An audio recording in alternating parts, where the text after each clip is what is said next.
had a chance to catch up with Vikings defensive end Brian Robison, who was in Aaron Rodgers' face along with that D-line the whole night. And it was good to talk to him about playing against Green Bay and starting out 2-0 and other things. I started out by asking him about the new stadium, though, because he's been with the Vikings for a long time and has played in multiple different venues. So I asked him what it was like to be inside that new atmosphere. I tell you what, man, it was very special, that's for sure. It was an electric atmosphere, especially this early in the year to have that type of atmosphere, and it was pretty incredible. And what better way to open up the stadium than against Green Bay on a Sunday night game? It was really one of those deals where everything came together, and it was one of those deals that'll be a memory for a long time. So I read a quote from one of your teammates on offense saying that the fans needed to calm down and be quieter because they were having trouble hearing the snap count. So when you were on defense, how loud was it? Yeah, it was pretty loud. I mean, we had to really pay attention to the calls that were being made. I mean, there was some times out there that I'm sure if you go back and look at it, a lot of us were right in Anthony Barr's face as he's making the call on defense. I mean, it was really that loud that we had to get right in his face and kind of hear what he was saying. And a lot of it came down to, hand signals and things like that in order to get the right call and everybody be on the same page. So it definitely is an advantage because it makes it hard on the offense, but at the same time, we have to be really clued into what we're doing as well. Officially, the Vikings sacked Aaron Rodgers 5 times, put a ton of pressure on him. There were a lot of fumbles, which for some reason the Vikings couldn't get to at first, but a couple of turnovers late, including that last interception. He's so versatile, difficult to game plan for. So when you face the Packers and Aaron Rodgers, where do you start?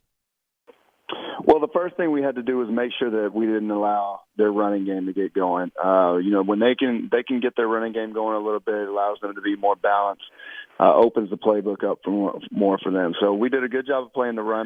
And then when we got them in those throwing situations, we did a good job keeping him in the pocket and collapsing the pocket onto him to where he, just didn't get the chance to sit back there and pat the ball. We made him antsy in the pocket and was able to get around him and, like you said, hit him a few times, create some turnovers, create some fumbles. So that was really our game plan going into it. Is we had to wreak havoc on him and keep him in the pocket. How frustrating is it when you force the ball out and you see it bopping around on the field and yet the Packers recover and you don't actually come up with the turnover?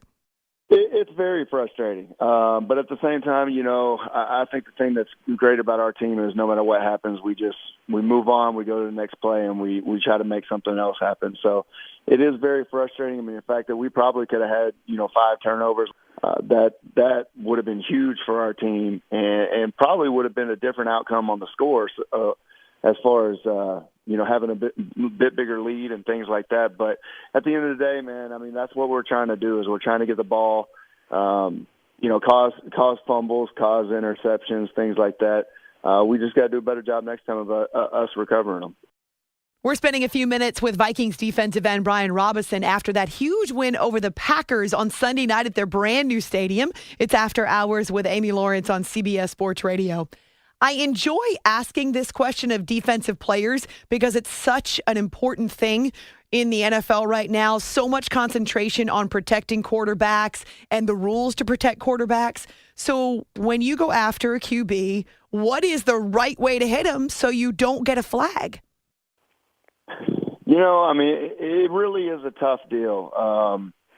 You have such a short area of where you can hit him because obviously – they do a good job of protecting the quarterbacks in this league, and you don't ever want to hit them low, you don't want to hit them high, but there's kind of a certain area where you got to hit them. But a lot of it just comes down to, just go play ball, and hopefully you do everything legally and you don't do anything wrong, but you can't let that affect your game. And sometimes things are going to happen where you may hit them a little high, or you're falling and you kind of hit them in the legs or something like that.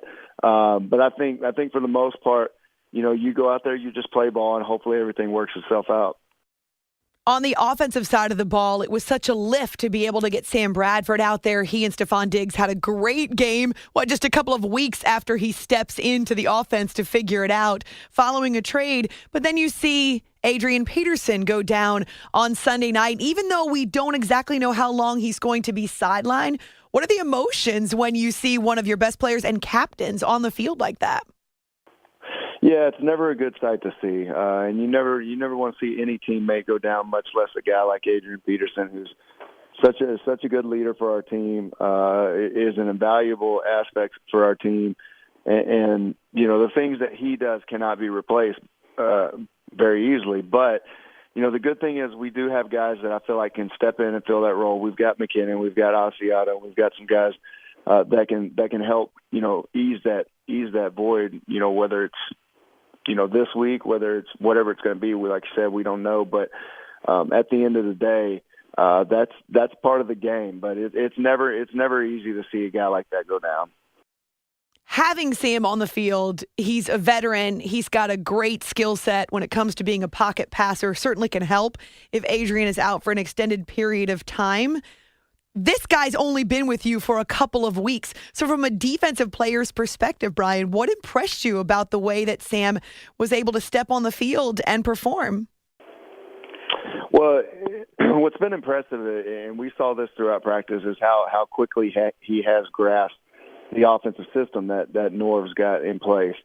He came in day one, and you could tell he was a little uneasy about things and stuff like that. But, immediately, within 2 or 3 days, he was starting to pick things up and he was starting to make plays. We saw that, kind of throughout the weeks in practice. And so for him to go out there and have the game that he had against a division rival, obviously a big stage to just jump in on after being here for 15 days. He played great. We had a lot of guys that stepped up and made his job a little bit easier. So we've got to keep doing that moving forward as well. It's After Hours with Amy Lawrence on CBS Sports Radio, spending a few minutes with Vikings defensive end Brian Robison after they started out 2-0. You're also a Texas Longhorn alum. How cool is it to see what Charlie Strong is doing with the team, including that season-opening victory against Notre Dame? Yeah, very exciting. Wish they could have pulled out the win the other night against Cal. That was a tough loss for them, but, that's a tough road game to go all the way out there on the West Coast and play a late game like that. Hopefully, they're going to start some Big 12 action here soon, but I think they're headed in the right direction. I think I like some of the stuff that I hear Charlie's doing down there, the way he's handling the kids and stuff like that. So I'm excited about the prospect of where it could go. And that whole Texas-Oklahoma rivalry still give you the thrill when the Sooners go down like they did this weekend against Ohio State? Oh, yeah, definitely. I was on Adrian for about 2 weeks telling how they were going to lose to U of H, and then, of course, they lost to Ohio State the other night. So they've had some tough games, and obviously the records always go out the window when Texas and OU plays, but it's always good to see them lose and allow my Longhorns to get a couple of games up on them. Okay, Brian, I will readily admit I know absolutely nothing about angling, bass fishing, anything like that, but I saw it on your Twitter that it's something you enjoy. What is the appeal to you as a guy who plays routinely in front of, 50, 60,000 people in NFL games to then get away and fish? Well, you're right. It is two totally different realms of atmosphere for sure. But the thing that I love about fishing is it's always challenging. You're always learning. And no matter how good a days you have, there's always something you'll learn from. And you always learn from the bad days as well. And it's always challenging to go out because it seems like every time you start to think you know what's going on, then you get humbled very fast because you end up not catching anything. So it's a very challenging sport.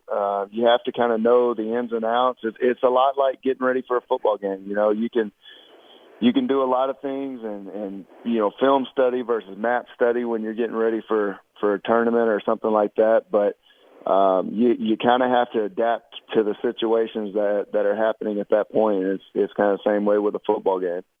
So you get outsmarted by the fish?